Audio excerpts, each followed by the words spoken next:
Kaget, peringkat FIFA Malaysia tertinggal jauh dari Indonesia. Setelah mengalahkan Arab Saudi 2-0 di kualifikasi Piala Dunia 2026, kini Indonesia naik ke peringkat 125 FIFA. Merujuk halaman resmi FIFA, ranking timnas Indonesia naik 5 peringkat dari posisi 130 menjadi ranking 125 dunia. FIFA sebelumnya memperbarui peringkat timnas Indonesia pada 24 November 2024 lalu. Kemudian akan diperbarui kembali pada 19 Desember 2024. Masih mengacu laman FIFA, tetangga Indonesia, Malaysia naik satu peringkat dari sebelumnya, posisi 133 menjadi 132. Sementara Thailand mengalami penurunan peringkat dari 96 menjadi posisi 97. Meski begitu, The Wars Elephants masih berada di posisi 1 untuk peringkat negara ASEAN. Kemudian disusul oleh Vietnam yang berada di peringkat 116 dunia. Sebelumnya, The Golden Star berada di peringkat 119. AFF bukan kalender FIFA, menang kalah tak ada perubahan. Tak akan kemana, mau juara memang tidaklah. Jangan haraplah mau piala AFF kalau Garuda ada semua. Akan disapu oleh Garuda lah nanti. Itu pun kalau Garuda kirim tim senior mereka yang profesional dunia. Kalau ia kirim pelapis Garuda pun belum tentu lagi. Pelapis mereka pun kuat juga. Kalau mau push rank saja, cari saja selevel. Dan 10 tahun lagi, ulang perkataan ini lagi. Ranking Malaysia ke 132. Lawan India pun ketar-ketir perbaiki dulu gaya permainan dan pemilihan pemain. Ya. Ada cerita yang sedang viral ini. Ya, betul. Ipar adalah maut. Ya, betul. Itu daripada konteks perhubungan lah. Ya. Tetapi kita boleh membolakan cerita ipar adalah maut tu. Ya. Jiran adalah maut. Ya, betul. Bila dia menang, pedih sebenarnya. Pedih. Walaupun hakikat ni dia sangat bagus. Kita serumpun. Ya, serumpun tapi dalam hati tu bengang jugalah kan. Dalam bola sepak pada ketika ini, kita tahulah ini tengah panas ni, menumpaskan pasukan Arab Saudi kemenangan pertama dalam pusingan kelayakan ketiga ni ke World Cup Piala Dunia. World Cup. Okey, ini memang best sebab mereka sekarang ini berada dalam kedudukan yang sangat baik untuk mampu ke tidak Indonesia pergi World Cup ni. Ya, betul. Sebab kalau ikutkan ada lagi 4 perlawanan dan sebenarnya masih lagi terbuka sebab mereka nombor 3 sekarang. Malaysia lawan siapa Malaysia? Malaysia lawan Korea Utara. Lawan India. Dengan Laos persahabatan. Janganlah. Okey, sebab tu aku cakap jiran adalah maut. Selalunya bila di pusingan ketiga ni kita akan nampak dua pasukan je daripada Asia Tenggara, Thailand, Vietnam. Vietnamnya. Jadi selalu kalau macam kalau kata kita ikutkan carta pun, nombor 1, nombor 2 mungkin Thailand, Vietnam, nombor 3, nombor 4 tak ada, nombor 5 tu mungkin baru Malaysia, Indonesia, Singapura kan.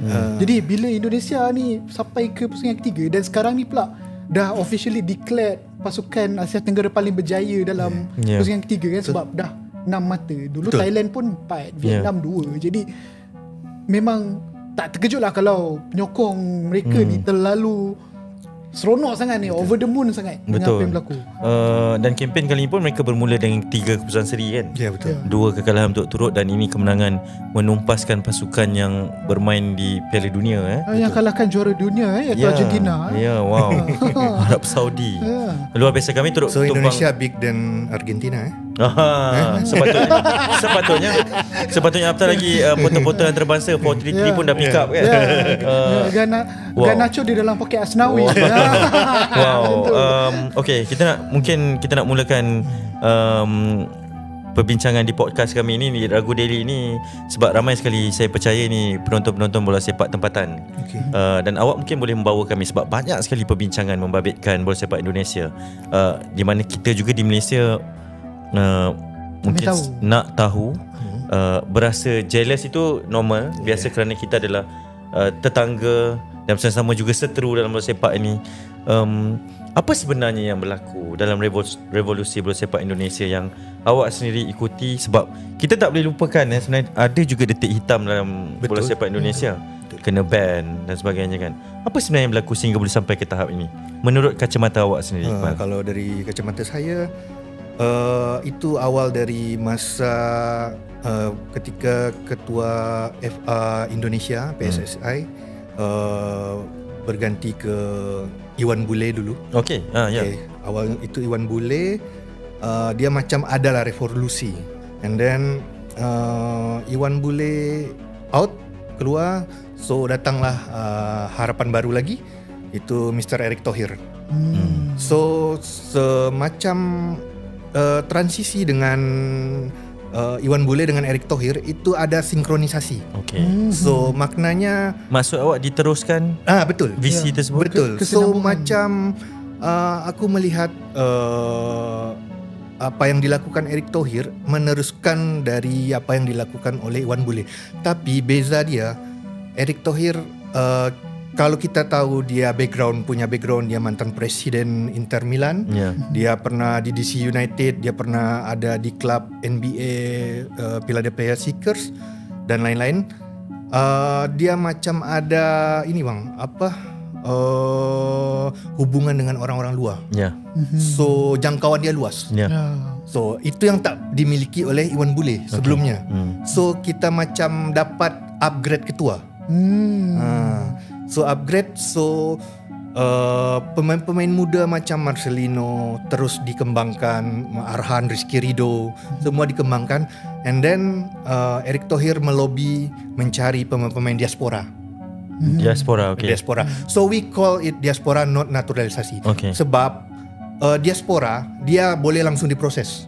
Okey. Sebab dia punya darah Indonesia dari ibu atau dari nenek dia atau dari bapa dia. Tak ada yang diberi kerakyatan. Tak ada. Memang semua tapi ada. Nanti aku bagikan beza dia. Okey. Kita bagi contoh Justin Hapner atau siapa. Contoh Justin Hapner, dia punya nenek orang Indonesia, and then dia boleh pilih. Kita bagi kewarganegaraan Indonesia. Yang naturalisasi itu contohnya itu Mark Klok. Betul. Mark Klok itu dia tak punya darah Indonesia. Dia ada darah Indonesia tapi jauh sangat dari buyut-buyut dia. Oh, okey. Buyut apa? Dari buyut? grandma lagi. Moyang. Moyang tak tahu ya. Buat research kau ya. Nah, itu Mark Klok itu kita katakan sebagai naturalisasi sebab dia tunggu 5 tahun main di Indonesia. Sama seperti situasi di Malaysia lah. Okey. Betul.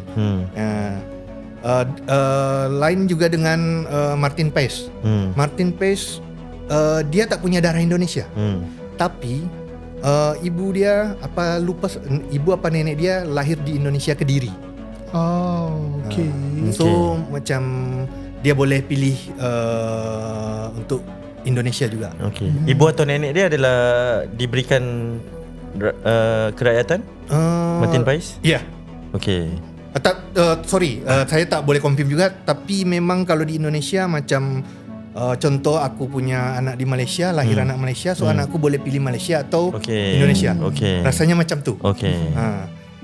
Mungkin itu yang berlaku bagi Martin Paes. So and then kita boleh cakap juga tanpa bantuan dari Erick Thohir semua tak akan jalan. So aku masih teringat kata TMJ, dia cakap Erick Thohir itu seorang pebisnis, seorang yang punya skill set, and then satu lagi yang paling penting dia ada passion di bola. So itu yang paling penting. Sebab kalaupun sehebat apapun Erick Thohir, tapi kalau dia tak ada passion, tak ada background dalam sepak bola, bola sepak pun tak akan macam ni. Betul. Kalau minat dia pickleball lah. Betul. Awak ni moden sangat ni. Saja nak masuk dalam market. Jadi sampai sekarang pun banyaklah Erick Thohir mencari-cari diaspora, tapi tak menutup juga kalau banyak juga pemain dari Indonesia, asli Indonesia yang memang banyak juga masuk ke dalam skuad Sintayong sekarang. Nah, satu lagi Sintayong itu ada pada masa Iwan Bule. Ya, betul. Dan diteruskan juga. Dia teruskan. Kalau tidak diteruskan mungkin cerita akan bezam. Ya, betul. Sebab lagi satu. Sebab terjadi pemotongan generasi. Takut contoh dia ganti Sintayong dengan yang lain, mindset dia lain lagi. So dia panggil player-player yang tak tahu kita yang lain pula. So karena dia pertahankan Sintayong, so Sintayong still boleh lagi buat apa yang dia inginkan. Cemburu tak dengan senario yang ada di Indonesia. Macam tadi kita sebut